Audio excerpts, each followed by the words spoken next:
প্রিয় দর্শক, আসসালামু আলাইকুম।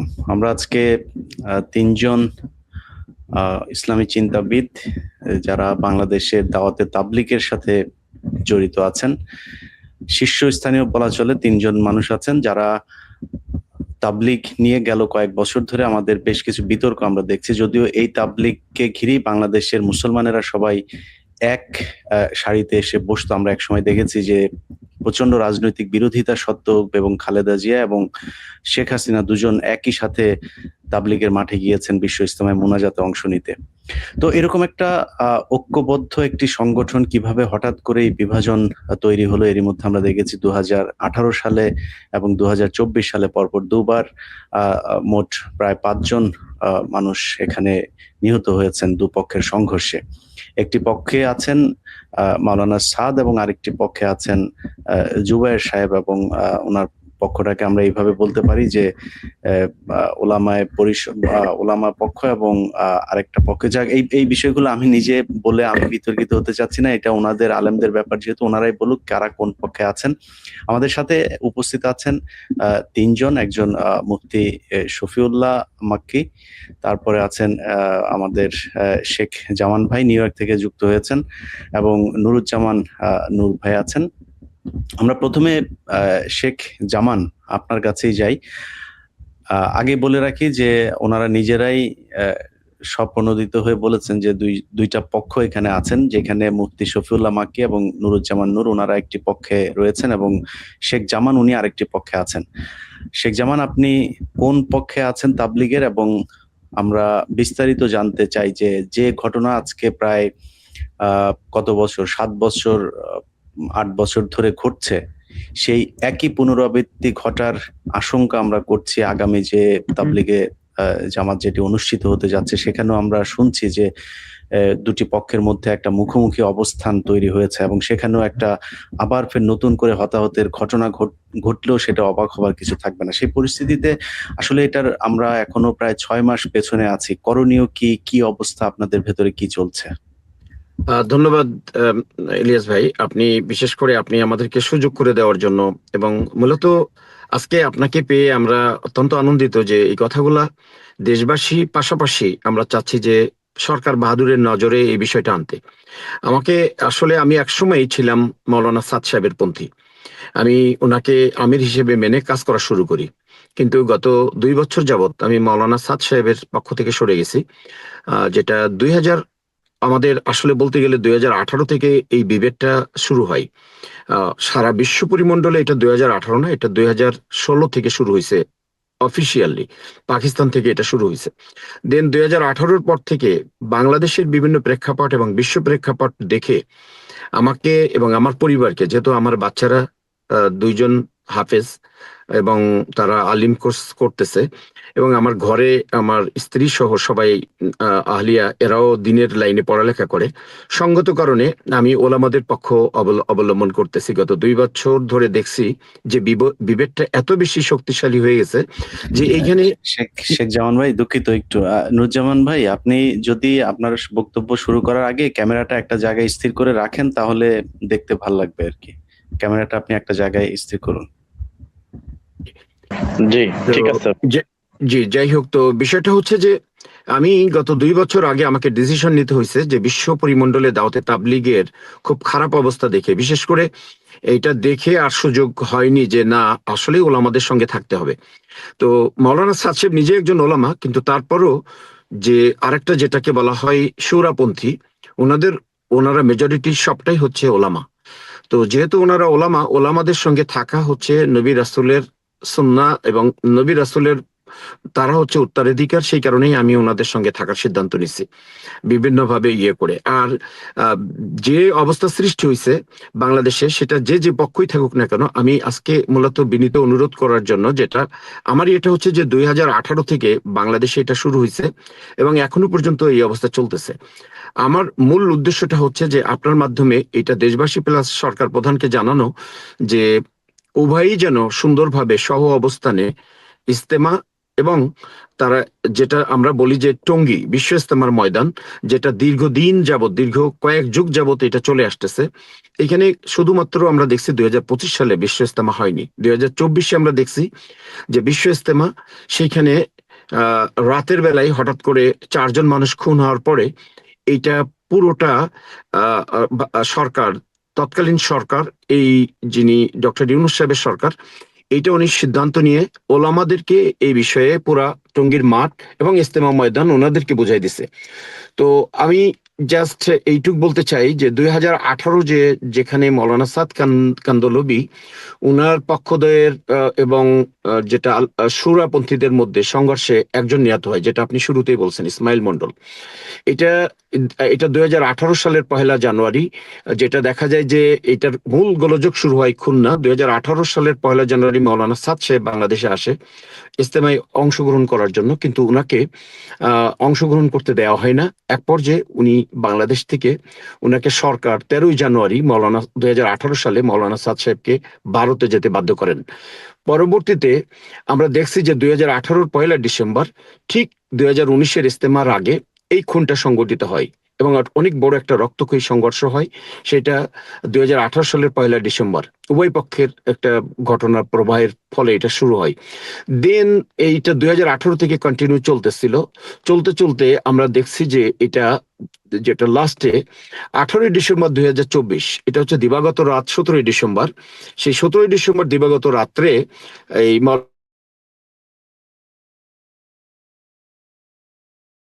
পক্ষ থেকে 2018-তে ওনারা ইজতেমার মাঠ দখল বা এরকম তারা যায়, এটা আপনার মনে আছে, হাসানাত সার্জিসের পক্ষ থেকে একটা সংবাদ সম্মেলনের পরে ওনারা রাতের অন্ধকারে রওনা করেন এবং যেখানে 4 জন মানুষ খুন হন। এই খুনের পরে পুরা ইজতেমা ময়দান এবং টঙ্গী যেটা কাকরাইল মার্কাজ, দুটাই বোঝাই দেওয়া হয় আলমীশ্বরের পক্ষদ্বয়ের কাছে, পক্ষের কাছে। সেখানে পুরোপুরি ভাবে এখন পর্যন্ত মৌলানা সাদ সাহেব পক্ষ ঢুকতে পারতেছে না। হঠাৎ করে বিষয়টা আবার লাইমলাইটে চলে আসছে 9 আগস্ট 2026। হেফাজত ইসলাম প্রধানমন্ত্রী জনাব তারেক রহমানের কাছে একটা 9 দফা দাবি পেশ করে। এই 9 দফা দাবির মধ্যে যেটা মেইন এটা ছিল যে মৌলানা সাদ সাহেবকে বাংলাদেশে নিষিদ্ধ করা এবং পূর্বের অবস্থা বহাল রাখা। এই অবস্থায় উভয় পক্ষেই টানটান উত্তেজনা বিরাজ করতেছে। আমি আলমীশ্বরার পক্ষ হলেও আমি চাই যে সরকার বাহাদুর ডিসিশন নেবেন, কিন্তু ইজতেমা যেহেতু গত বছর হয়নি, উভয়কে তাদের ইজতেমা করার সুযোগ দেওয়া হোক। কে কোথায় থাকবে না থাকবে এটা সরকার সিদ্ধান্ত নেবে। এ বিষয়ে জাস্ট আমার আর বাদ বাকি বক্তব্য পরে বলবো। আমি সুযোগ দিতে চাচ্ছি, যেহেতু আপনি বলছেন 5 মিনিট করে এক একজন বলার, আমার বক্তব্য এখানে শেষ করছি। জি, ধন্যবাদ। মুফতি শফিউল্লাহ মাকি হুজুর, আপনি বলবেন যে আসলে সমস্যাটা কোথায়? মানে এই যে 6 মাস আগে থেকে আপনাদের ভেতরে একটা উত্তেজনা বিরাজ করছে, যেটা শেখ জামান ভাই বললেন, এটার মানে কারণ কি? এবং এটা আপনি যদি এখন থেকেই প্রতিকারের ব্যবস্থা করতে চান, আমাদের কি করা দরকার? আসসালামু আলাইকুম ওয়া রাহমাতুল্লাহ। আসলে অনেক দিক থেকেই আমি এই বিষয়ে কথা বলে যাচ্ছি যে 2017 থেকে 2026 প্রায় 8-9 বছর হয়ে গেছে। এই যে একটা বিরোধ, নাম যাই বলেন, আমিরপন্থী, সুরাপন্থী, যাই কিছু বলেন, আমি কিন্তু এই 9 বছর থেকে কাজ করে যাচ্ছি এই বিরোধ দূর করার জন্য। বারবার এর আগেও আপনারা দেখেছেন, আমি বলেছি যে আপোষের মধ্যে দূরত্ব কমাইতে হবে, দুশ্মনী কমাইতে হবে। বাংলাদেশের প্রেক্ষাপটে আপনার নিজেদের মধ্যে আপোষের মতবিরোধ আছে, কিন্তু একই সাথে কাজ করছে এরকম নজির বহু আছে। কিন্তু যেটা বারবার হচ্ছে যে তবলিগের বিষয়ে যারা মার্কাজ নিজামুদ্দিন, তাদেরকে 2017-18 থেকে মুক্তির পরে ইজতেমা তাদেরকে দেওয়া হচ্ছে, মার্কাজ বন্টন ক্ষেত্রে তাদেরকে বঞ্চিত করা হয়েছে, এখন তো একেবারেই বাদ দেওয়া হয়েছে। এবং বিভিন্ন জেলায় ইজতেমা করতে বাধা দেওয়া হয়েছে, মসজিদে মসজিদে জামাতের মেহনত করতে তাদেরকে বাধা দেওয়া হয়েছে, মসজিদ থেকে জামাতগুলো বের করে দেওয়া হয়েছে। কিশোরগঞ্জে আব্দুর রহিম নামে একজন হাফিজকে গায়ে পেট্রোল ঢেলে তাকে শহীদ করা হয়েছে। এরকম বিভিন্ন বিদেশি জামাতের খাবারের ভিতরে বিভিন্ন মানে ক্ষতিকারক বস্তু দিয়ে কষ্ট দেওয়া হয়েছে। তো এগুলো তো হওয়া উচিত। তো যদি পক্ষ হয়ে থাকে, প্রত্যেকের তো অধিকার আছে। দেশে আপনার ভিন্ন মতের লোক কি কাজ করতে পারবে না? মতের ভিন্নতা থাকলেও একই সাথে কাজ করবে। আমরা এটা চাই যে প্রত্যেকে যার যার কাজ করবে, কেউ কাউকে বাধা না দেয়। তো যার ইস্তেমা সে করবে, যার যার ইস্তেমায় প্রধান মেহমান কে আসবে এটা তারাই ঠিক করবে, কাউকে বাধা দিবে না। এবং 1943 সাল থেকে কাকরাইল মসজিদ তৌহিদের কাজে ব্যবহার হচ্ছে। দেশের মার্কাজ হিসেবে প্রায় 1952 সাল থেকে এটা সারা পৃথিবীতে, তার মানে প্রায় 74 বছরের বেশি হয়েছে কাকরাইল মার্কাজ। কিন্তু এই মার্কাজেও সমান সমান অংশ দেওয়া হবে এবং কেউ কারো উপরে আক্রমণ না করে প্রত্যেকে যার যার কাজ করে।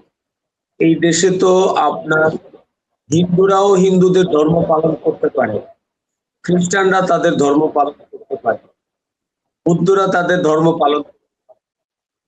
তাহলে যারা দিনের সাথে তবলিগ করছে, মূলত তো তবলিগ নিজামুদ্দিন, এই তবলিগের কাজটা শুরু হয়েছে, এটার মূল কেন্দ্র এই তবলিগের কাজটা শুরু হয়েছে নিজামুদ্দিন থেকে। সুতরাং যারা নিজামুদ্দিন মার্কাজকে মানতে চায় তারা তাদের সাথে ওলামায়ে কেরাম আছে, সাধারণ মানুষ আছে, কোরআন সুন্নাহ মোতাবেক জীবনযাপন করে, নিজেরা নিজেদের জানমাল খরচ করে সারা দুনিয়াতে কোরআন সুন্নাহ জিন্দা করার মেহনত করছে। এখন তাদের তো অধিকার আছে যে তারা তাদের ধর্ম মানবে, ধর্মীয় যে অনুষ্ঠান আচার এগুলো করবে, তারা তাদের ইস্তেমা করবে, জেলা ইস্তেমা করবে, টুকির ইস্তেমা করবে। আমি মনে করি এটা এনাদের অধিকার, এখানে বাধা দেওয়া চাই না এবং কেউ কারো বিরোধিতা করা চাই না। প্রত্যেকের প্রতি শ্রদ্ধাশীল থেকে প্রত্যেকে যার যার কাজটা করলে অসুবিধা নেই। আমি দাওয়াত ও তবলিগের মানুষকে নিজামুদ্দিন মার্কাজকে এবং মাওলানা সাদ সাহেবকে আমি মানি, কিন্তু বাংলাদেশের সমস্ত আলেমদেরকে তাদেরকে সম্মান করি।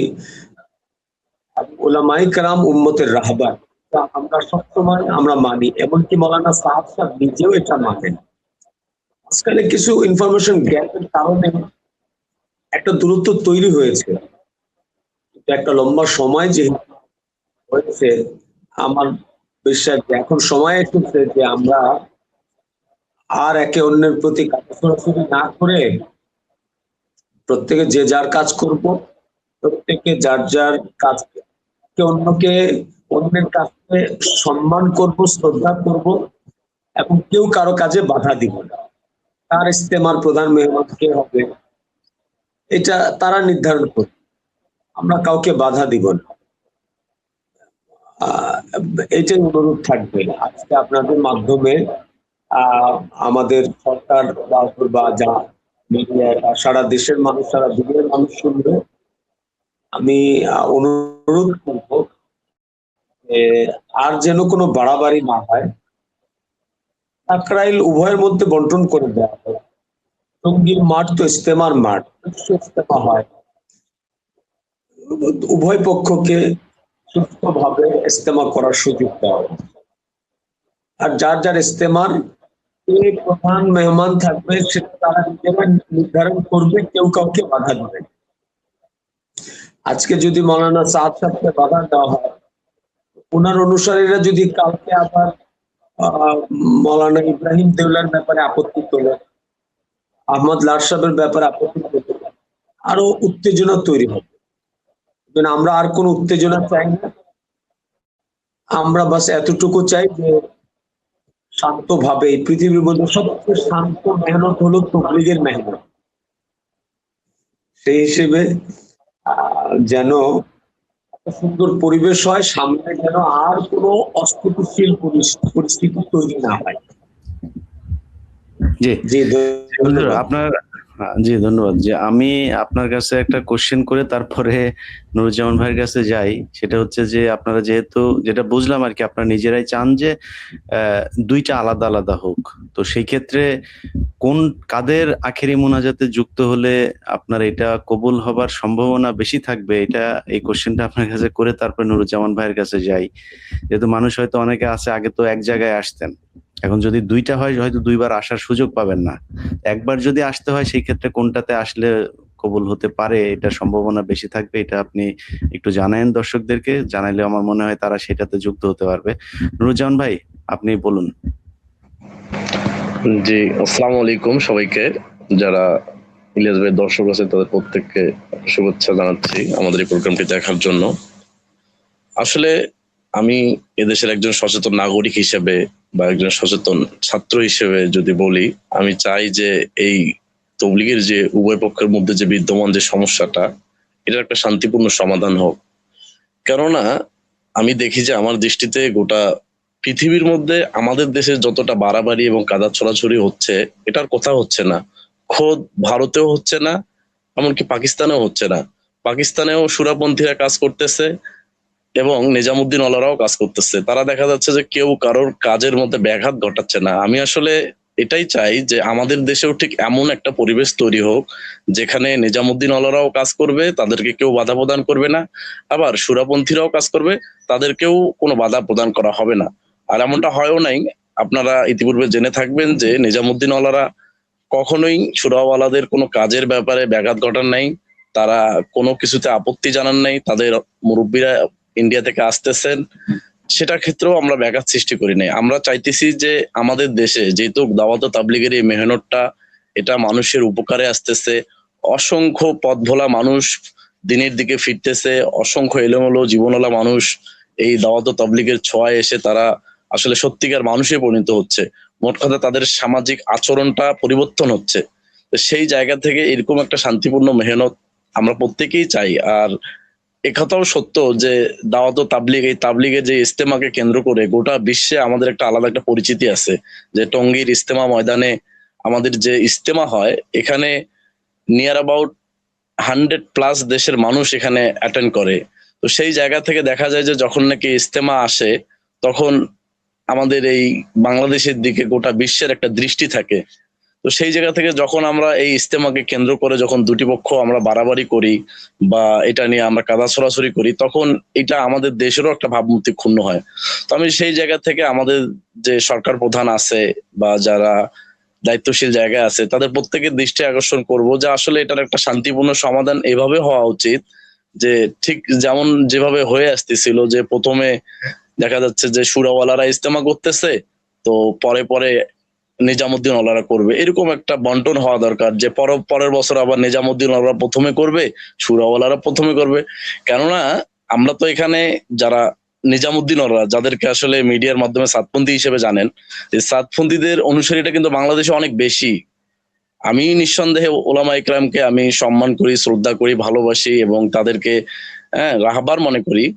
কিন্তু হ্যাঁ, আমি মৌলানা সাদ সাহেবকে আমির মেনে দাওয়াত ও তাবলীগের কাজ করি। এখানে আসলে কোনো শরীয়তের কোনো আসলে মানে শরীয়তকে আসলে মানে না মানা হচ্ছে না, মানাই হচ্ছে। তো সেই জায়গা থেকে আমার একটা চাওয়া হচ্ছে যে আমাদের দেশে এমন একটা পরিবেশ সৃষ্টি হোক। কেননা আপনারা জেনে থাকবেন যে এসএসসির পরে আমাদের কিছু বাচ্চাদেরকে পরিবারের যারা গার্জিয়ান আছেন তারা এই যে চিল্লার মধ্যে পাঠায় দেয়, একটা সময় গ্যাপ থাকে। দেখা যাচ্ছে যারা এই সময়টার মধ্যে তারা একটা ভালো একটা দিনই শিক্ষা পায়, একটা পরিবেশ পায়, তাদের মধ্যে ঈমানি একটা জাগ্রত একটা চেতনা চলে আসে, আমলের প্রতি একটা যত্নশীলতা তৈরি হয়। তো সেই জায়গা থেকে এখন যখন গার্জিয়ানরা দেখতেছে যে এই সুরাওয়ালারা বা সাতপন্থী কিংবা জুবাইর পন্থীদের মধ্যে একটা মুখোমুখি অবস্থান কিংবা তাদের মধ্যে একটা কাদা ছড়াছড়ি, তখন আসলে গার্জিয়ানরাও আর মানে তাদের বাচ্চাদেরকে জামাতে পাঠাইতে চাইতেছেন না, যে কি না কি জানি হয়ে যায়। তো সর্বশেষ যে ইস্তেমাটা 2024-এর যে ঘটনাটা, এটা আসলে খুবই অনাকাঙ্ক্ষিত ছিল। এটা আসলে উভয় পক্ষেরই ভুল ছিল, এবং এখানে তৃতীয় পক্ষের একটা ইন্ধন ছিল, যারা নাকি এই দাওয়াত ও তবলিগের এই কাজটাকে স্তম্ভিত করতে চান বা যারা এটাকে থামাই দিতে চান। এটা নিঃসন্দেহে কাফের মুশরিকদের একটা ষড়যন্ত্র আছে, কেননা এই দাওয়াত ও তবলিগের এই কাজটা গোটা দুনিয়াব্যাপী একটা বিস্তৃতি লাভ করছে, এটা আপনারা হয়তো অনেকেই জানেন। তো সেই জায়গা থেকে যখন নাকি মুসলমানদের মধ্যে এই কাজের মাধ্যমে একটা নুরজান ভাই, এই তৃতীয় পক্ষটা কারা একটু স্পষ্ট করবেন? তৃতীয় পক্ষ আসলে ভাই, তৃতীয় পক্ষ তো সবসময় এমন যে তাদেরকে আসলে চেনা বড়ই মুশকিল। বাকি তৃতীয় পক্ষ যে নিঃসন্দেহে কাফের মুশরিক, এই ব্যাপারে আমি সুনিশ্চিত। তারা এখানে আমাদের এই কাজটাকে, কাজের গতিটাকে স্লো করার জন্য বা এই কাজটাকে কাফের মুশরিক, এখন আপনি যদি ঘোষণা দিয়ে দেন, ধরেন আমরা তো দেখলাম এখানে মারামারি করার লোক সবাই তো আপনাদের মেহনত করে, তাই না? তাবলীগের মেহনত করে। আমার বাড়ি ভাই, আমার ঘর থেকে আপনার মুনাজাতে অংশ নেওয়া যায়। আপনার ইজতেমার মাঠের এত কাছে আমার নিজের বাড়ি। তো আমরা নিজেরা ওই মাঠে কাজ করেছি। এই ইজতেমা শুরু হওয়ার প্রায় 2 মাস 3 মাস 6 মাস আগে থেকে এখানে কাজ শুরু হইতো। আমরা ওইখানে গিয়ে এই কাজে যোগ দিয়েছি। আমি নিজেও আপনাদের এখানে 3 দিনের কয়েকবার গিয়েছি, 3 দিন করে। তো এখন এই আপনাদের যারা মারামারি করছে তাদের সবাইকে আমরা দেখছি, সেই সবারই মাথায় টুপি আছে, সবার পাগড়ি আছে। আপনাদের লোকই তো, এখানে তো কাফের মুশরিক বলে আমরা কাউকে দেখছি না। তো সেই ক্ষেত্রে আপনাদেরকে ফাইন্ড আউট করতে হবে সেই পক্ষটা আসলে কারা। আপনারা তো জানেন, একটু জানান আমাদের। আমি নিঃসন্দেহে এক্ষেত্রে, যদি আপনি জানেন যে এখানে দাওয়াত ও তাবলীগের 2টি পক্ষ রয়েছে, সুরাপন্থী এবং সাতপন্থী। তো হেফাজতে ইসলাম নামক একটা সংগঠন আছে, আপনি নিশ্চয়ই অবগত আছেন, যে তারা দেখা যাচ্ছে যে এখানে একটা মানে একটা আলাদা একটা তাদের একটা ভূমিকা রাখার চেষ্টা করতেছে। আমরা দেখি নাই কখনো মাওলানা জুবাইর সাহেবকে অতি বাড়াবাড়ি কথা বলতে, যে ইস্তেমা হবে না, হ্যাঁ টঙ্গীর ময়দান রক্তাক্ত হবে, এই সময় অনেক অনাকাঙ্ক্ষিত বক্তব্য চলে আসছে আমাদের দায়িত্বশীলদের পক্ষ থেকে। কিন্তু ভাই, আপনি যদি ইতিহাসের দিকে তাকান, একটা মুনাফিক শ্রেণীর একজনের লোক ছিল যাদেরকে কাফের মুশরিকরা ব্যবহার করত। আমি আসলে বিষয়টাকে আরো ব্যাপকভাবে বোঝানোর ক্ষেত্রে এই কাফের মুশরিকদেরকে তৃতীয় পক্ষ এই জন্য বলতেছি, যে এই দাওয়াতের এই কাজের দ্বারা কিন্তু মানুষের, মুসলমানদের মধ্যে একটা ঐক্য সৃষ্টি হচ্ছে, একটা চেতনা তৈরি হচ্ছে। সেই জায়গা থেকে আমাদের মধ্যেই কাউকে কাউকে তারা ব্যবহার করছে। আপনি জেনে থাকবেন যে সর্বশেষ কুড়িগ্রামের মধ্যে এক আলেমকে পাওয়া গেছে, সে খ্রিস্টান, কিন্তু তার বেশভূষা চাল চলন দেখে কোনো বোঝার উপায় নেই যে সে আসলে খ্রিস্টান। সে যেন একটা আলেম, সে নামাজ পড়াচ্ছে, তার পিছনে দীর্ঘদিন মানুষ নামাজ পড়ছে। এটা নিয়ে আপনিও একটা এপিসোড করছিলেন। তো সেই জায়গা থেকে আমি আসলে মনে করি যে এই কাজের পিছনে একটা গভীর ষড়যন্ত্র আছে কাফের মুশরিকদের, কারণ গোটা দুনিয়াব্যাপী এই কাজটা বিস্তৃতি লাভ করছে। আপনি আরেকটা জামাত দেখান, যে এই জামাতটা গোটা দুনিয়াব্যাপী বিস্তৃতি লাভ করছে, এমন কোনো জামাত নেই। সেই জায়গা থেকে আমি আসলে এটাই মনে করি যে এখানে আসলে কাফের মুশরিকদের একটা দুর্বিসন্ধি আছে। আর আমাদের মধ্যে কিছু মানুষ আছে যারা আসলে ওই জামানে যাদেরকে মুনাফিক বলা হয়তো, এরকম কিছু মানুষ আছে যারা আসলে তাদের দ্বারা ব্যবহার হচ্ছে। আর সবচেয়ে বড় বিষয় হচ্ছে যে আপনি যদি কোনো জামাতকে যদি আপনি আসলে খাটো করতে চান বা তাদের কাজের গতিকে স্লো করতে চান, তো সেই জামাতের প্রধানকে আসলে বিতর্কিত করেন। তো সেটাই হয়েছে। আজকে আমরা দেখতেছি যে কাফের মুশরিকরা খুব সুকৌশলে আমাদের হযরত মাওলানা সাদ কান্দলবী দামাত বরকাতুমকে বিতর্কিত করতেছে, যেন, কারণ গোটা দুনিয়ার মধ্যে তো এমন কোনো পরিস্থিতি নেই। আর বাংলাদেশের প্রেক্ষাপটটা সম্পূর্ণ ভিন্ন। আসলে আমাদের মধ্যে যেমন আমরা আবেগ প্রয়ণ, ঠিক তেমনই ভাবে আমাদের মধ্যে একটা হিংস্রতা আছে। আমি এটা ব্যক্তিগতভাবে বলবো, বিশেষ করে আমাদের ওলামা ইকরামের মধ্যে দেখে একটা উগ্রতা আছে। এটা আমি খুবই, এই ব্যাপারে আমি আসলে মাপ চাই, এই কথা আমাকে বলতেই হচ্ছে। আপনি খেয়াল করে দেখবেন। নুরজান ভাই, ধরেন আপনার বক্তব্যে আমি যেটা বুঝলাম যে হেফাজতে ইসলামের কেউ কেউ এটার সাথে জড়িত, বা তাদের পেছনে আবার তৃতীয় আরেকটা কাফের মুশরিকদের কোনো একটা পক্ষ আছে। আমি ধর্ম সম্পর্কে আমার যতটুকু জ্ঞান আছে, মানে টঙ্গী বিশ্ব ইজতেমাতে অংশ নেয়া, এখানে মুনাজাতে অংশ নেয়া কিংবা এখানে সময় দেয়া, এটা তো আপনার জন্য ফরজ না, তাই না? অবশ্যই এটা নফল, ফরজ না। জি, এটা ফরজ না। তো এই নফলটা, এই ইবাদতটা করার জন্য কি আপনাদের, মনে করেন আমি ধরে নিলাম আপনার কথাই যে এখানে হেফাজতে ইসলাম বা জুবায়ের পন্থী যারা আছেন বা ওলামা পন্থী যারা আছেন, সুরাপন্থী, তারা ভুল করছেন, আপনাদের তাদের সাথে যুদ্ধ করে তারপরে এখানে এসে থাকতেই হবে, আসতেই হবে, এই প্রোগ্রামটা করতেই হবে, এইটার থেকে কি মানে আপনারা যদি, মানে এটাতে আপনাদেরও কি উগ্রতা প্রকাশ পায় কিনা? ভাই আমরা তো কখনো এখন জোরে করিনি, আমরা তো তাদের কোনো কাজে কিন্তু ব্যাঘাতে সৃষ্টি করিনি। যখন নাকি ইজতেমা আসে, ইজতেমা আসলেই দেখা যায় যে আপনাদের আপনাদের সুরাপন্থীদের পক্ষ সংগঠন, নিয়ে আপনাদের সাতপন্থী অনেক আলেমের বিরুদ্ধে এই হত্যা মামলা আছে, তার মানে আপনারাই কেউ না কেউ এই হত্যার সাথে জড়িত, তাই না? এই যে মারামারিগুলো আপনাদের ভেতরে হলো, আমি জানি না, আপনি নিজেও বোধহয় এরকম একটা হত্যা মামলার আসামি বোধহয় এই ইসলামা না না কমিটি। ভাই, আসলে এটা খুবই একটা ভুল ইনফরমেশন হচ্ছে। এটার এখনো বিচার হয়নি, শেষ হয়নি, তদন্ত শেষ হয়নি। আসলে হত্যাটা কে করছে আমি নিজেও চাই যে আমি যা কিন্তু বলিনি আপনি হত্যাকারী, আমি বলছি যে অভিযুক্ত। আসামি মানে তো এটা মানে আমি অভিযুক্ত হিসেবেই বলছি, আমি তো বলি না বিচার হয়েছে বা আপনি খুন করেছেন, সেটা বলার সুযোগ আমার নেই। কিন্তু যেহেতু এই ঘটনাগুলো আপনাদের বিরুদ্ধেই অভিযোগ হচ্ছে, তার মানে আপনারাও তো সেখানে জোর করতে যাচ্ছেন যে আমরা করতেই হবে। সো এই নফল ইবাদতটার জন্য দুই পক্ষের মধ্যে এরকম মারামারি, আপনারা কি তাদেরকে ছেড়ে দিতে পারতেন না যে ঠিক আছে বাবা আপনারা যান, আপনারা করেন যদি মনে করেন? কারণ এটা দিয়ে তো শুধু আপনাদের ক্ষতি হচ্ছে না, পুরো ইসলামের ক্ষতি হচ্ছে। এই বিশ্ব ইজতেমা তাবলিগ সম্পর্কে যে উনি যে কথাটা বললেন, আপনি তো বললেন যে আগে মানুষ বলতো, আমি নিজে দেখেছি ভাই, আমার এলাকা থেকে আমরা যখন সকালবেলা এই ধরেন 11টা 12টার দিকে আমরা রওনা দিতাম, ঘর থেকে বের হতাম নামাজ টামাজ নিয়ে, পুরো মানে টঙ্গী এলাকা তখন একটা মানে রমরমা অবস্থা থাকতো। সবাই, কে আওয়ামী লীগ করে, কে বিএনপি করে, জামাত করে, এখানে এইসবের কোনো ব্যাপার ছিল না, সবাই আসতো। তো সেটা তো আপনারা নিজেরাই নষ্ট করছেন, যে এই যে একতাটা আপনাদের ভেতরে যখন দেখা যাচ্ছে যে ভেঙে যাচ্ছে মানুষের ইলিয়াস ভাই, হ্যাঁ আপনার এই কথা থেকে যদি বলি, আপনি যদি গত 2018 সাল থেকে সর্বশেষ 2024 পর্যন্ত দেখেন, তো 2023 পর্যন্ত কিন্তু আমরা কিন্তু একবারের জন্য প্রথমে ইজতেমা করার সুযোগ পাইনি। কিন্তু 2024 সালে এসে যখন তারা বলতেছে যে এই টঙ্গী ময়দানে মানে মানে তুরাগ নদী মানে রঞ্জিত করা হবে, বা সাতপন্থীদেরকে এখানে ঢুকতে দেওয়া হবে না, ইজতেমা করতে দেওয়া হবে না, তো তখন আসলে আমাদের মধ্যে এক ধরনের আমাদের একটা আবেগ আছে, ইজতেমা ময়দানের প্রতি একটা আবেগ আছে, কাকরাইলের প্রতি একটা আবেগ আছে। তো সেই জায়গা থেকে যখন নাকি কেউ, আমরাও তো এই দেশের নাগরিক, আমরাও তো তবলিগের যদি দুটি পক্ষ হয়ে থাকে, আমরাও তো একটা বড় পক্ষ। এখানে অনেক বেশি, বাংলাদেশের সবচেয়ে বেশি অনুসারী কিন্তু নিজামুদ্দিন ওয়ালাদের। এটা আপনি যদি একটু মাঠে খোঁজ নিয়ে দেখেন তো এটা জানতে পারবেন।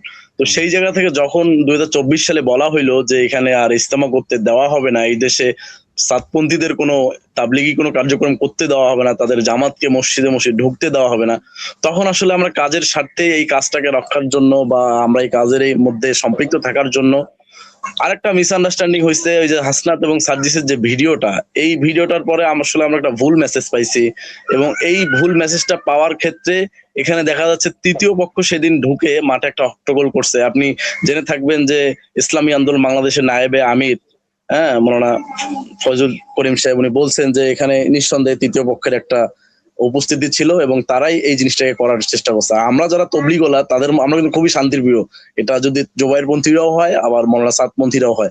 তো সেই জায়গা থেকে আমাদের মধ্যে এত অতিরঞ্জিত, এত হিংস্রতার, আমি যেহেতু তবলিগের একজন সাথী হিসেবে যদি বলি, যে উসুল আছে, যে নিয়ম আছে, বা ইমান আমলের লাইনে তাদের যে মেহনত, সেই মেহনতের জায়গা থেকে আমাদের এত হিংস্র হওয়ার সুযোগ নেই কোনো সাথীর।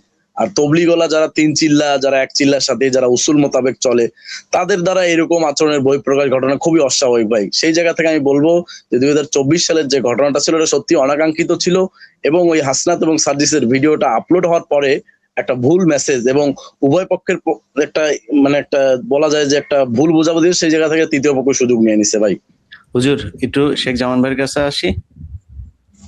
জি জি, ধন্যবাদ। আমি নুরুজ্জামান ভাইয়ের অনেক কথা শুনছি। জি ভাই, আপনাদের বিরুদ্ধে অভিযোগ আপনারা হিংস্রতা দেখান এবং আপনারা জোর জুলুম করে তাদেরকে আসতে বাধা দেন। জি বলেন। জি, নুরুজ্জামান ভাই একটা কথা কিন্তু কয়েকবার বলছেন, উনি রিপিট করছেন বারবার, যে এটা শুধু বাংলাদেশের প্রেক্ষাপটে ডিফারেন্ট। তো আমার কোশ্চেন যে ইলিয়াস ভাইয়ের মাধ্যমে, তাহলে শুধু বাংলাদেশে কেন এটা হচ্ছে? অন্য পৃথিবীর আর অন্য কোনো দেশে খুন হয়নি কেন একটাও? সবখানেই তো মৌলানা সাদ সাহেব এবং আলমী শুরা এবং যারা আমির মানে উভয়ের কাজ চলতেছে, এবং খুব সুন্দরভাবে কাজ চলতেছে সারা দুনিয়াতে। ইভেন ভারতেও চলতেছে, যেটা মৌলানা সাদ সাহেবের যেটা নিজামুদ্দিনের মেইন কেন্দ্র, যেটাকে সেন্টার বলা হয়, সেখানেও মারামারি নেই, পাকিস্তানেও নাই। তাহলে বাংলাদেশে হওয়ার পিছনে কিছু কাজ আছে, যেটা উনি বারবার বলতেছে বাংলাদেশের ডিফারেন্ট।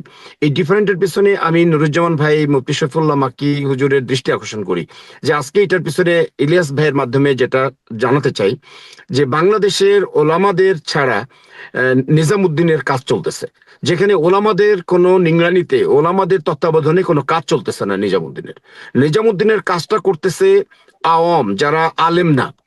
এই আলেম না, এবং যাদের আপনি জানেন হয়তো, ইলিয়াস ভাই আপনি রিপোর্ট করছিলেন এর আগে, আপনি কোন একজন বিশিষ্ট ব্যক্তি যারা এখানের সঙ্গে আমির হিসেবে আছেন, এবং তার ছেলে একবার না একাধিকবার একই ঘটনা ঘটাইছে। তিনি ওলামা, বাট উনি এই হাসানাত সার্জিসকে এনে উনার নেতৃত্বে উনি হুকুম করছেন সারা বাংলাদেশের 64 জেলার দাওয়াতে তাবলীগের মেহনতের সাথী যারা নিজামুদ্দিন, তাদেরকে টঙ্গী মাঠে রাতের অন্ধকারে যাওয়ার জন্য। কেন উনি রাতের অন্ধকারে যাওয়ার জন্য বললেন? রাতের বেলায় তো মানুষের খুন খারাপি ঘটে যেতেই পারে, খুব স্বাভাবিক। তাহলে উনি কেমন দায়িত্বশীল একজন আমির, যিনি ওলামা না। এই যে মুফতি শফিউল্লাহ মাক্কি, উনি ওলামা, উনি দীর্ঘদিন এই হত্যা মামলায় জেলে ছিলেন। উনি তো নির্দোষ, আমি নিশ্চিত বলতে পারি। উনি না, যতগুলো আলেমের বিরুদ্ধে মামলা হয়েছে এই মামলায়, যে 4টা খুনের প্রত্যেকটা ওলামা, এই নিজামুদ্দিন অনুসারী, সকলেই নির্দোষ এবং তাদের কোনো দোষ নাই। আজকে আসল সত্য থেকে আমরা দূরে চলে যাচ্ছি, যে কারণে বাংলাদেশ আজকে এটার কেন্দ্র হয়ে গেছে। এইটার পিছনে যখন ওলামা ছাড়া অন্য মানুষের হস্তক্ষেপ আসছে, তখন এই বাংলাদেশের জায়গাটা নষ্ট হয়ে গেছে, যেটা আর পৃথিবীতে কোনো জায়গায় একটা খুন ঘটেনি। ইলিয়াস ভাই, আমি খুব সংক্ষিপ্ত ভাবে এটা জানতে চাইলাম, আপনার মাধ্যমে ওনারা উত্তর দিবেন।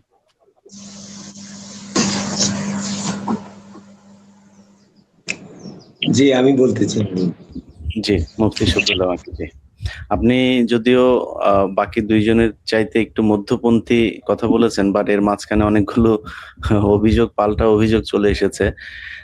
আপনার মাধ্যমে আমরা শেষ করতে চাই না, দুঃখিত, আমি নুরজাহান ভাইয়ের কাছে আরেকবার আসবো। শফিউল্লাহ মাক্কি, আপনার কাছে আমি শেষ করতে চাই যে আপনি যেটা বলেছেন যে একটা দুই পক্ষই সহ অবস্থান নিয়ে দুইটা আলাদা আলাদা হতে পারে, সেক্ষেত্রে এই যে শেখ জামান ভাই বললেন যে রাতের আধারে আপনাদের সেখানে যাওয়ার প্রয়োজন ছিল কি? আচ্ছা, আমি শুরুতে, আপনি আমার কাছে এর আগে যে প্রশ্ন রেখেছিলেন, কোন পক্ষের দোয়ায় শরীক হবেন, বেশি লাভ হবে কম লাভ হবে, আসলে আল্লাহ তাআলা সব সময় শোনেন। আল্লাহ তাআলা শোনার জন্য ইস্তেমায় যাওয়াও জরুরি না। আমি উভয় পক্ষের ইস্তেমার দোয়াই কবুল হয় এটা বিশ্বাস করি। কারণ আমাদের যে একটা বিভেদ হয়েছে এখানে, আমরা কাউকে বাতিল বা খারাপ মনে করি না। একটা মতাদর্শের অমিল হয়েছে। কেউ আমির মানে, কেউ সুরা মানে। সবাই মুসলমান, সবাই আল্লাহ মানে, কোরআন মানে, হাদিস মানে। এটা একটা ইগো প্রবলেম হয়ে গেছে। ব্যাপক একটা সংগঠন যখন অনেক বড় হয়, লোক যখন অনেক বেশি হয়, নিয়ন্ত্রণ করা একটু মুশকিল হয়, এছাড়া আর কিছু না। সুতরাং ওলামাপন্থী বা সুরাপন্থীদের ইস্তেমায় গেলেও দোয়া কবুল হবে, আর নিজামুদ্দিন পন্থীদের বা আমির পন্থীদের ইস্তেমায় গেলেও দোয়া কবুল হবে। তবে আমি এখানে মাঝখানে যে কথাটা বলতে চাই, যেটা আমাদের শেখ জামান ভাই বলেছেন যে সারা পৃথিবীর কোনো দেশে মারামারি নাই, কোনো দেশে খুন হয় নাই, বাংলাদেশে কেন হয়েছে? প্রেক্ষাপটটা একটু ভিন্ন। আপনি দেখবেন পুরো পৃথিবীতেই তবলিগের এই বিভক্তিটা আছে, দুইটা দল, কেউ আমির মানে, কেউ সুরা মানে। পুরা পৃথিবীতে, এমনকি ইন্ডিয়াতে যেখানে মূল সমস্যা, সেখানেও এই সমস্যা, যে এক দল আমির মেনে তবলিগ করে, আরেক দল সুরা মেনে তবলিগ করে। ঠিক আছে, এখন বিষয়টা হচ্ছে যে আমাদের দেশে এই কাজটাকে রাজনৈতিকভাবে একটা পক্ষ রাজনৈতিক আশ্রয় নিয়ে রাজনৈতিকভাবে তবলিগের কাজটাকে নাস্তানাবুদ করার চেষ্টা করেছে, এবং সেখানে তারা বাংলাদেশের নিজামুদ্দিন পন্থী বা আমিরপন্থী যারা, তাদেরকে কোণঠাসা করার জন্য সাধারণ মানুষকে বুঝিয়েছে যে এনারা আলেমপন্থী, এনারা জাহেলপন্থী। এটা একটা মিথ্যা কথা। দোনো পক্ষে আলেম আছে, কোনো পক্ষ একতরফা আলেমপন্থী না, দোনো পক্ষে উলামায়ে কেরাম আছে। আর ওই যেটা নুরুজ্জামান ভাই বলেছে যে তৃতীয় পক্ষ, যদিও আমি এই বিষয়টাকে খুব বেশি পছন্দ করি না, তারপর প্রশ্নের জবাব হিসেবে আমাকে বলতে হচ্ছে যে এখানে তবলিগের যে দুটা পক্ষ, আলমী সুরা পক্ষ আর আমির পক্ষ, এর বাইরেও যারা তবলিগ করে না, বিভিন্ন রাজনৈতিক বিভিন্ন সংগঠনের সাথে জড়িত, তারা একটা পক্ষের সাথে যুক্ত হয়ে যাওয়ার কারণে এই উত্তেজনাটা বেশি হয়েছে বারবার। নুরুজ্জামান ভাই একটা কথা বারবার বলেছে যে তবলিগের দুই পক্ষের কাউকেই আমরা এতটা হিংস্র মনে করি না যে মারামারি হইতে পারে। তবলিগারও তো কেউ একটা ছোট তাকে কোশ্চেন, মারলে তাকে মসজিদ থেকে বের করে দিলেও সে ভাই বলে বের হয়ে আসার কথা। একটা ছোট প্রশ্ন লাঠি যুক্ত ধরে। করি হুজুর, একটা ছোট প্রশ্ন যুক্ত করি। সেই পক্ষটা আপনি যাদের বলছেন যে যারা আলেম না বা কিছু না, এরকম একজনের কথা আমরা শুনি, তিনি হচ্ছেন ডেইলি স্টারের সম্পাদক জনাব মাহফুজ আনামের বোন জামাই।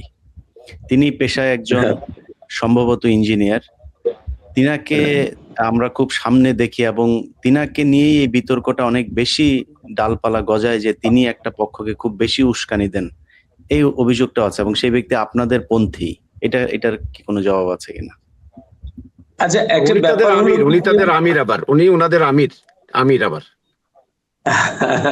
একটা ব্যাপার হলো কি, আমাদের তবলিগের কাজটা শত বছর যাবত চলে আসতেছে। এখানে আলেম আওয়াম সবাই মিলেই চলে।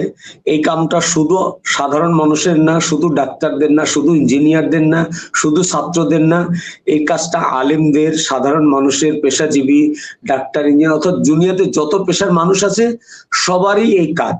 আর এই কাজের একটা নিয়ম আছে। এই কাজে আপনার নিজামুদ্দিন হচ্ছে সারা বিশ্বের মার্কাজ। ওখান থেকে বিভিন্ন দেশের আমির অথবা শুরা নির্ধারণ করা হয় এবং বিভিন্ন সারা পৃথিবীর সমস্ত বিষয়টা কন্ট্রোল করা হয়। তো আসলে কে আমির হবে, কে শুরা হবে, পিছনের ইতিহাসেও এই বর্তমান ছাড়াও এর আগের ইতিহাসেও দেখা গেছে যে শুরা হয়েছে বাংলাদেশের, তাদের মধ্যে ওলামাও ছিল, ইঞ্জিনিয়ারও ছিল। ঠিক আছে, আমাদের আগের ইতিহাসও এটা দেখা যায়। এটাতে আসলে আমাদের দেশের কারো কোনো হাত নাই যে আমাদের দেশে কে আমির হবে, কে শুরা হবে। এটা আমাদের দেশের ভারত থেকে বসিয়েছে ওনাকে। হ্যাঁ, অবশ্যই। আমাদের দেশের কে আমির হবে, কে শুরা হবে, এটা একদম শুরু লগ্ন থেকেই নিয়ন্ত্রণ হয় নিজামুদ্দিন মার্কাজ থেকে। ওখান থেকে যাদেরকে শুরায় অন্তর্ভুক্ত করা হয়, এই যে দেখেন আমাদের প্রতিপক্ষ যাদেরকে মনে করা হচ্ছে, যদিও আমার এটা বলতে কষ্ট হচ্ছে, আলেমদেরকে বা তবলিগওয়ালাদেরকে আমি প্রতিপক্ষ কখনো মনে করি না। তারপরেও কাজের ক্ষেত্রে যে দুটো ভাগ হয়েছে, যারা আলমী শুরা পক্ষের এখন শুরা, মৌলানা জুবায়ের সাহেব, মৌলানা রবিউল হক সাহেব, মৌলানা ওমর ফারুক সাহেব, এখন যারা জীবিত আছেন, এনাদেরকেও কিন্তু শুরা হিসেবে নিযুক্ত করেছেন হযরত মৌলানা সাদ সাহেব, এবং সেটা নিজামুদ্দিন থেকে। এবং এই ক্ষেত্রে কিন্তু দুনিয়াবি সিস্টেমের মতো বাংলাদেশ থেকে কেউ ভোট দেওয়ার বা এই ধরনের কোনো কিছু করার সিস্টেম নেই, সুযোগ নেই। এটা কাজের ওনাদের কোরবানি, ওনাদের ত্যাগ, ওনাদের যোগ্যতা পরখ করে নিজামুদ্দিন থেকেই এই সিদ্ধান্তটা আসে, এখানে ওইভাবেই চলে আসছে। সেই হিসেবে আমার আমার আমার আমার মানে যেটা আর কি এই ব্যাপারে বক্তব্য, যে ফয়সালাটা নিজামুদ্দিন থেকে হয়, ওইটার উপরে তো আর আমাদের দেশের কারো কোনো এখতিয়ার থাকে না। আর কোনো এক ব্যক্তি আলেম না, যিনি একজন আলেম না এবং যাকে নিয়ে এত বিতর্ক, মানে তাকেই এটা আমির করতে হলো কেন? মানে এর বাইরে আপনাদের আলেমদের ভেতরে কি যোগ্য মানুষের অভাব আছে বাংলাদেশে? হ্যাঁ, এইখানে একটা ব্যাপার হলো ইলিয়াস ভাই, এটা আমাদের ইখতিয়ারে নাই। এটা আমাদের জামান ভাইও জানেন না। আপনার আমি বললাম যে আপনার কাছে কি যৌক্তিক মনে হয় কিনা যে মাহফুজ আনাম, এই যে ডেইলি স্টারের সম্পাদক, যিনি সারা জীবন, এটাতে কি আপনার কোনো দ্বিমত আছে যে ডেইলি স্টার এবং প্রথম আলো বাংলাদেশ ইসলামের বিরুদ্ধে সবসময় কাজ করেছে, আপনারা তাদের বিরুদ্ধে আন্দোলন করেছেন বিভিন্ন সময়, তার বোন জামাই? ডেইলি স্টারের সাথে, আমার কথা শুনেন, ডেইলি স্টারের সাথে তবলিগের কোনো কর্মীর কিন্তু কোনো সম্পর্ক নাই। কারণ আপনি মনে করেন একেবারে বাংলাদেশের এখন আপনার সরকারি দলের কোনো একজন মন্ত্রীর বোন জামাই কিন্তু আওয়ামী লীগের কোনো মন্ত্রী ছিল, এমন থাকতে পারে, এটাতে ভ্যারি করে না। এটা আপনি যে জায়গা থেকে, আপনার জায়গা থেকে বা জামান ভাই যেটা বলেছে, এটা ওনার জায়গা থেকে যৌক্তিক, যে এখানে বাংলাদেশের নেতৃত্বে কোনো একজন আলেম হলে বিষয়টা সুন্দর হইতো। কিন্তু এইটা কিন্তু আমি আপনাকে বারবার নোট করছি যে এটা কিন্তু আমাদের দেশের কারো হাতে না, নিয়ন্ত্রণে না। এটা নিজামুদ্দিন থেকে যেরকম দেওয়া হয়, আমাদের তবলিগের সাথীরা মানে মাননেওয়ালা, এটা ফয়সালা হয় সেটা মেনে চলে। আমরা যে কাউকে আমির বানানো হলে আমরা তাকে আমির মেনে চলি। জি, আপনার এটার পাল্টা অনেক প্রশ্ন ছিল, আমরা অনুষ্ঠান শেষ করব, যে কারণে ওই বিতর্কে যাচ্ছি না। নুরজামান ভাই, আপনি শেষ করবেন। যে আপনার কাছে আমার ওই সেম প্রশ্নই, যে ডেইলি স্টারের উনি যে কথাটা বললেন যে যদি একজন বিএনপির কারো ভাই যদি আওয়ামী লীগ করে, বিএনপির যে ভাই আওয়ামী লীগ করে তার সেই ভাইকে এই গেল 15 বছর জেল খাটতে হয়েছে, পালিয়ে থাকতে হয়েছে, সেই ব্যক্তিই বিএনপি করেছে আমরা বলে মনে করি। কিন্তু ডেইলি বোন জামাই, মাহফুজা নামের বোন জামাই যার বিরুদ্ধে এত অভিযোগ, এবং তাকে আমরা দেখেছি যেই ডেইলি স্টার বাংলাদেশি ইসলামের বিরুদ্ধে এত কাজ করেছে, তার সাথে তাদের প্রোগ্রামে, ডেইলি স্টারের প্রোগ্রামেও আমরা তার ছবি দেখেছি। সো তার সাথে তো ডেইলি স্টারের সম্পাদকের সম্পর্ক খারাপ না যে আপনি বলবেন তার বিরোধী পক্ষ, এরকম না। সে মাহফুজা নামের সাথে খুব ঘনিষ্ঠ সম্পর্ক, এবং আমরা দেখেছি যে আপনাদের এই গ্যাঞ্জামের সময় বিভিন্ন বিশেষ রিপোর্ট করা হয়েছে ডেইলি স্টার থেকে, যেখানে এই আপনাদের ভেতরে যে বিরোধ সেটাকে আরো বেশি উস্কে দেওয়ার চেষ্টা করা হয়েছে। আপনার মনে হয় কিনা যে সেই তৃতীয় পক্ষটা, যেটা ওই যে বললেন হেফাজতের সাথে কোনো এক কাফের মুশরিকদের যোগাযোগ থাকতে পারে, আমি যদি আপনারা বলি যে আপনাদের সাথে এই যে ডেইলি স্টারের এদের পেছনে কাফের মুশরিকদের কোনো একটা যোগসাজশ থাকতে পারে? আসলে তো ভাই আপনি যে কথা বলতেছেন, ডেইলি স্টারের যিনি বর্তমান সম্পাদক, আমিও ব্যক্তিগতভাবে তার যে কাজ, এই জিনিসটাকে ডিসলাইক করি। আপনি যেটা বলতেছিলেন যে বাংলাদেশ, প্রথম আলো এবং ডেইলি স্টার, আমি আপনার এই কথার সঙ্গে একমত। বাট মৌলানা, আমাদের যিনি আমির ওয়াসিফ ভাইয়ের ছোট বোন জামাই হচ্ছেন মাহফুজা নাম, এটা তাদের একটা পারিবারিক সম্পর্ক। কিন্তু এই সম্পর্কের কারণে যে আপনি এটাকে তবলিগের সঙ্গে একবারে মানে ট্যাগ করবেন, এটা আসলে কোনোভাবেই যায় না। আমার যেমন ওই যে কথাটা মুফতি সাহেব বললেন, যেমন টুকু সাহেব বর্তমান যে জ্বালানি মন্ত্রী, তিনি শেখ সেলিমের কি বেয়াই হন, তো সেক্ষেত্রে কি আমরা তাকে ওইভাবে তাকে মানে নেই? সেই জায়গা থেকে আসলে আমাদের এই ধারণা বেঁচে থাকতে পারেনি, তিনি পালায় ছিলেন বিদেশে। টুকু 15 বছর বিদেশে পলায় ছিলেন। জি বলেন। আমি কিন্তু আপনাকে খুব ভালোভাবে শুনতে পাইনি, তারপরেও আমি এটাকে এইভাবে মনে করি আমি যে বললাম যে এটা আসলে একটা পারিবারিক সম্পর্কের। বললাম যে টুকু শেখ সেলিমের বোন জামাই হওয়া সত্ত্বেও টুকুকে কিন্তু বাংলাদেশে থাকতে দেওয়া হয়নি। তিনি মামলা হামলা এগুলো নির্যাতন সহ্য করে তিনি বিদেশে পালিয়ে থাকতে বাধ্য হয়েছিলেন, তিনি দেশে আসতে পারেন নাই।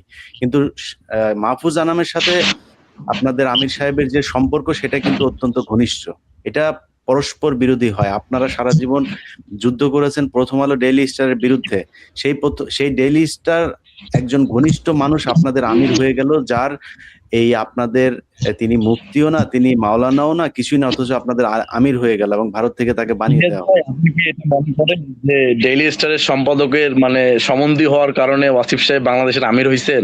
এটা জাস্ট একটু যদি বলেন। এটা আসলে আপনি দেখবেন যে মাহফুজা নামের মধ্যে আসলে তার মধ্যে কোনো সুন্নতের কোনো মানে নেই, পার্টিসিপেশন নেই, দ্বীন ইসলামের তার তেমন আবেগ নেই। হ্যাঁ, তাকে সেকুলার টাইপ আমরা লোক মনে করি, আমিও তাই মনে করি। তো সেই জায়গা থেকে অ্যাজ এ রিলেটিভ হিসেবে একটা সখ্যতা থাকতেই পারে ভাই।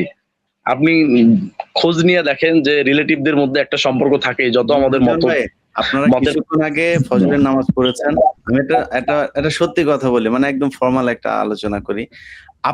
আপনি সত্যি মানে একদম মন থেকে বলেন, আপনাকে যদি বলা হয় যে আপনাদের ভেতর থেকে কাউকে একজনকে আমির বানাতে, আপনি ওই ব্যক্তিকে বানাতেন কিনা? সত্যি করে বলেন তো এটা।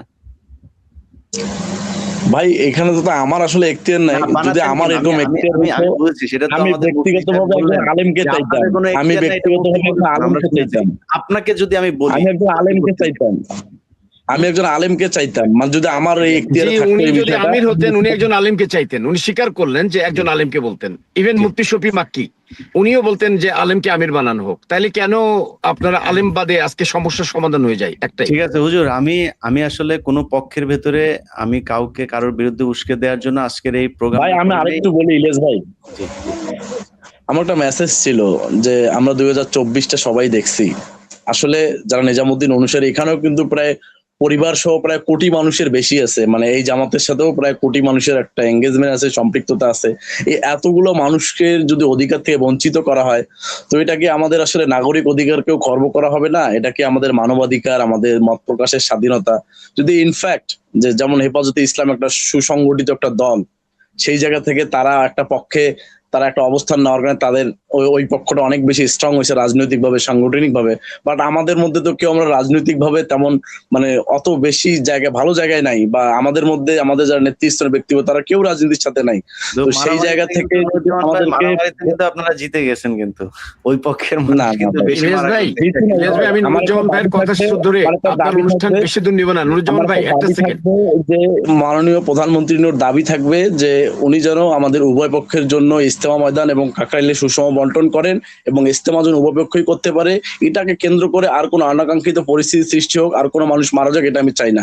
এটাই আমার সর্বশেষ কথা। জি নুরুজ্জামান ভাই, আমি ইলিয়াস ভাই আরেকটু অ্যাটেনশন, জাস্ট আমি এক মিনিটে শেষ করে দেবো, আমার আর কোনো বক্তব্য নাই। আজকে মূলত এই অনুষ্ঠানটা আয়োজন করার পিছনে আমি আপনাকে জাস্ট বারবার পুশ করছি।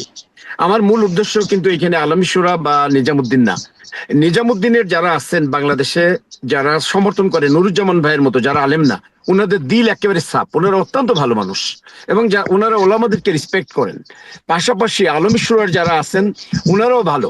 কাজে আমার বক্তব্যটা হচ্ছে যে আজকে উভয়কেই সুন্দর একটা অবস্থানে এনে ইজতেমার মাঠের একটা ন্যায্য হিস্সা আপনার মাধ্যমে বর্তমান সরকারের কাছে দাবি জানাতে চাই, এবং কাকরাইলের ব্যাপারেও যে তারা উভয় যেন শান্তিপূর্ণভাবে ইজতেমা করতে পারে। সেখানে মাওলানা সাদ সাহেবের আসা বা না আসার বিষয়ে আমার কোনো বক্তব্য নাই, শুধু আমি চাই যে উভয় শান্তিপূর্ণভাবে ইজতেমা এবং কাকরাইলের হিস্সাটা পেতে পারে। আপনার মাধ্যমে এটা।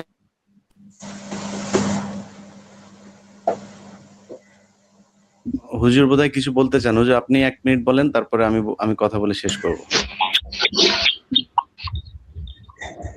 জি, আসলে ইলিয়াস ভাই, আপনার আমি বাংলাদেশের যতগুলো বড় ফ্যান আছে তার মধ্যে আমি একজন। আজকে আপনার সাথে আমি কথা বলবো, এটা আমি নিজে চিন্তাই করতে পারি। আপনার পাকিস্তান কি কি করেছে বাংলাদেশের, এটার যে একটা আপনি ডকুমেন্টারি করেছেন, এটা শুনে না আমি তো নিজেই আশ্চর্য হয়ে গেছি। আমার বাবা কিন্তু মুক্তিযুদ্ধের সময় বাংলাদেশের হয়ে যুদ্ধ করার কারণে পাকিস্তানে বন্দী ছিল। আমি একজন গর্বিত মুক্তিযোদ্ধা সন্তান। যাই হোক, তো আমি যেটা বলতে চাই আপনার কাছে যে আমি বাংলাদেশের এই যে তবলিগের দুইটা পক্ষ, এটা নিয়ে মানে মানে আমি জাস্ট এটাকে কি শব্দ আমি ব্যবহার করব, আমি ক্লান্ত, আমি আর চাই না। মানে এই পক্ষ মারামারি ঝগড়া আর একটা সেকেন্ড থাকুক, আমি আর এটা চাই না। যে কোনো মূল্যে এটা বন্ধ হওয়া দরকার। কি করা লাগবে তাই করব। বাংলাদেশের হযরত ওলামায়ে কেরাম, আমি ইন্টারাপ্ট করা পছন্দ করি না, তারপরও আমার নুরুজ্জামান ভাইয়ের একটা কথা আমি একটু করছি যে আমরা এইটা আর কোনোভাবে মানে এই তৃতীয় পক্ষ অমুক, বিশেষ করে হেফাজতে ইসলাম বা এই ওলামায়ে কেরামকে দোষারোপ করে কোনো বক্তব্য দেওয়া মানে হলো এখনো এই আগুনের মধ্যে কোনো একটু স্ফুলিঙ্গ বাকি রাখা।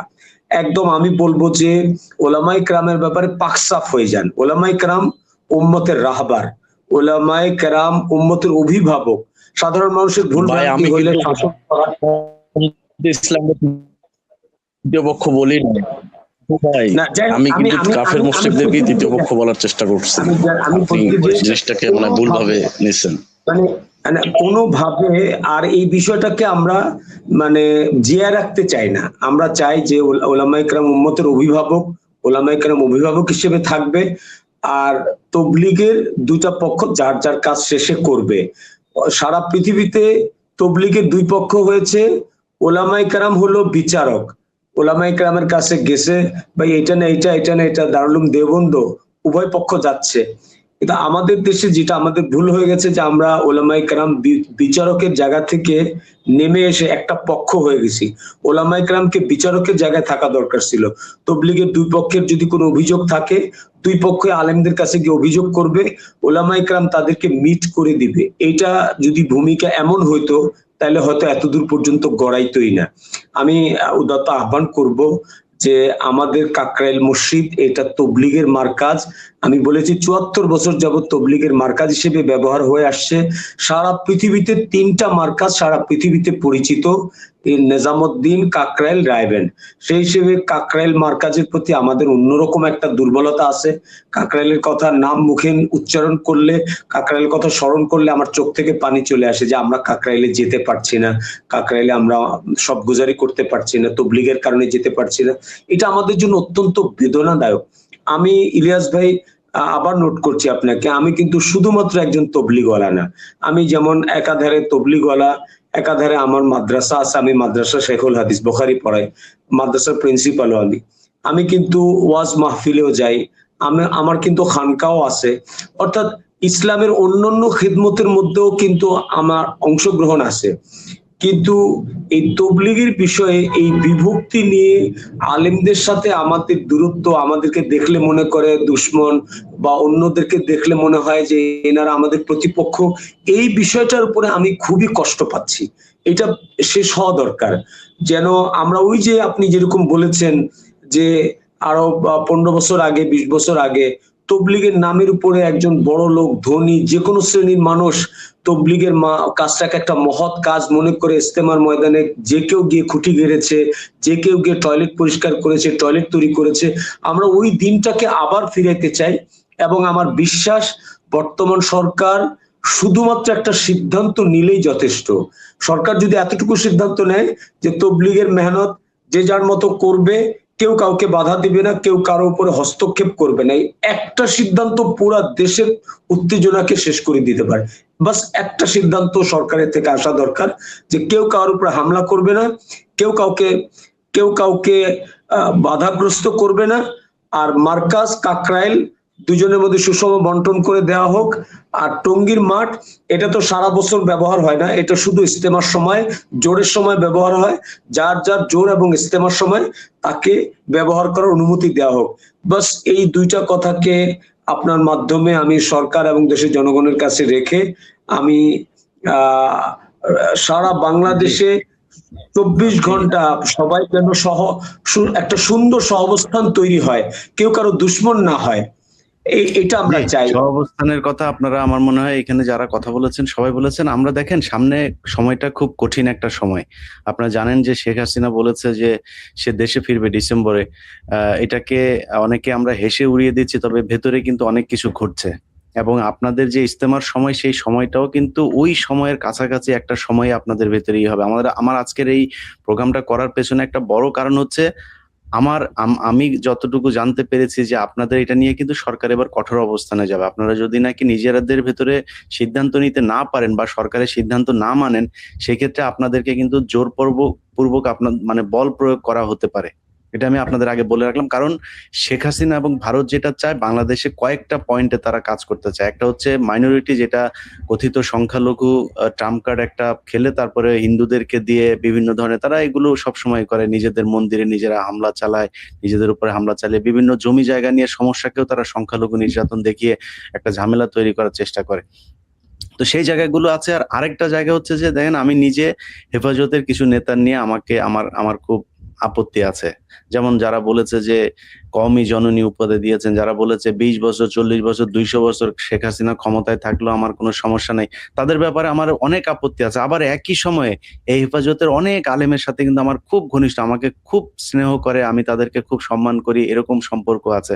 আবার আপনাদের ভেতরেও আপনি জানেন, আমি কিন্তু আপনাদের চরমোনাই যিনি পীর সাহেব আছেন, আমি ওনার কট্টর বিরোধী। আবার ওনার সাথে অনেক মানুষ আছে যারা আমাকে খুব সম্মান, এইখানে আছে, আমার সাথে মাঝে মধ্যে চা খাই, তাদের সাথে খুব ভালো সম্পর্ক। সো আপনাদের ভেতরে আলেমদের প্রতি আমার যথেষ্ট সম্মান আছে এবং আমরা চাই যে আপনাদের কাছ থেকে আমরা শিখে আমাদেরকে শিখেন। আপনার খালি মসজিদের ইমাম না, আমাকে যদি জিজ্ঞেস করেন, আমি চাই একটা গ্রামের যে বিচার সালিশ যেগুলো হয় সেটা ওই মসজিদের ইমাম সাহেব করবেন।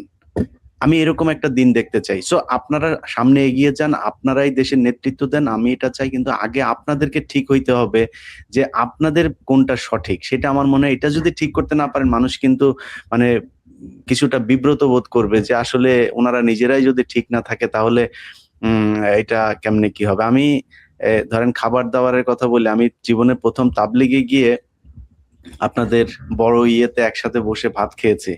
আমার কাছে একবারের জন্য ঘৃণা লাগে না যে সবাই হাত দিয়ে একই প্লেটে খাচ্ছি, আমরা একটু ঘৃণা লাগে না। আমার একটু এই ওসিডি টাইপের সমস্যা আছে, আমার একটু খারাপ লাগে না। বরং ওই সময়টা আমি গিয়েছিলাম, প্রথম সিল্লায় গিয়েছিলাম আপনার এই পলিটেকনিক ইনস্টিটিউটে ঢাকাতে। আমার এত ভালো লেগেছে, আপনার কাকরাইল মসজিদ থেকে আমাদেরকে সব আলাদা আলাদা আলাদা করে দিল, আমাদের ওই ইয়েতে পাকিস্তানি লোকজনও ছিল। তো আমি দেখেছি যে আপনাদের এই পরিবেশটা কত সুন্দর। সো আপনাদের এই পরিবেশটা আবার আগের জায়গায় আসুক, আপনাদের ভেতরে একটা ভালো সম্পর্ক হোক। কিন্তু আমার মনে হয় আপনার এখানে যে তিনজন কথা বলেছেন, আমার কাছে খুব ভালো লেগেছে যে আপনারা বিতর্ক, আমি মনে করছিলাম যে হয়তো একটা বিতর্ক হবে, কিন্তু আমার কাছে সবার কথা একই রকম লেগেছে। সবাই চেয়েছেন একটা সহ অবস্থান। আমার মনে হয় সরকারও এটা যেটা করতে পারে, আলাদা 2টা তারিখ দিয়ে 2টা পক্ষকে যে এই তারিখ থেকে এই তারিখ তারা করবে, এই তারিখ থেকে এই তারিখ তারা করবে, তাদের উপরে এটা ছেড়ে দেওয়া হোক। এবং ওই সময় এই পক্ষ গিয়ে কোনো ধরনের হামলা করবে না, কোনো ধরনের সমস্যা তৈরি করবে না, আবার ওদের সময় এই পক্ষ সেখানে যাবে না। এরকম একটা ব্যবস্থা যদি করে দেয়, আমার মনে হয় এটা শেষ হইতে পারে, একটা ভালো একটা সমাধান হইতে পারে, যেটা ইন্ডিয়া এবং পাকিস্তানে হয়। জি, আমি আর কিছু বললাম না, আমি বিদায় নিচ্ছি। আপনাদের যদি কিছু বলা থাকে ছোট করে বলে শেষ করে দেন। ধন্যবাদ ইলিয়াস ভাই। আমাদের বোধহয় আজকে আর বাড়বো 30 না, 1 সেকেন্ড ঘন্টা। ভাই, 30 জি সেকেন্ড। জি জি, অনেকক্ষণ হয়েছে। আমার ব্যক্তিগতভাবে আর কিছুই বলার নাই। আমি শুধু ওইটাই যে এখানে শুরা এবং আমিরপন্থী এই কথাটা না এনে আমরা এখন সবাই সহ অবস্থান চাই ইনশাআল্লাহ। ধন্যবাদ জি, মুফতি শফিউল্লাহ হুজুর জি। হ্যাঁ, আমি টঙ্গী ইজতেমার পাশাপাশি আমাদের কাকরাইল মার্কাজকেও আমরা চাই। জি, নুরুজ্জামান ভাই কিছু বলবেন? ইলিয়াস ভাই, আমি শেষে যে কথাগুলো আপনি বলছেন ইলিয়াস ভাই, এটা আসলে আমার খুব হৃদয়কে স্পর্শ করছে, খুবই ভালো লাগছে। আমি আপনার শেষের কথাগুলোর সঙ্গে একদম একমত। এই জন্য যে আসলে উভয় পক্ষের জন্য যদি এটা বন্টন না হয়, তো আবারও ওই পরিস্থিতি তৈরি হবে। আমিও এটা চাই না। আমি চাই যে সরকারি একটা স্ট্রং সিদ্ধান্ত নেক এই ব্যাপারে। হয়তো তারাই প্রথমে ইজতেমা করুক, দেন আমরা করি, বা তারাই প্রথমে জোর করুক, দেন আমরা করি। এরকম একটা সুষম বন্টন হোক, এটাই আমার চাওয়া। সবাই ভালো থাকবেন। জি, আল্লাহ হাফেজ।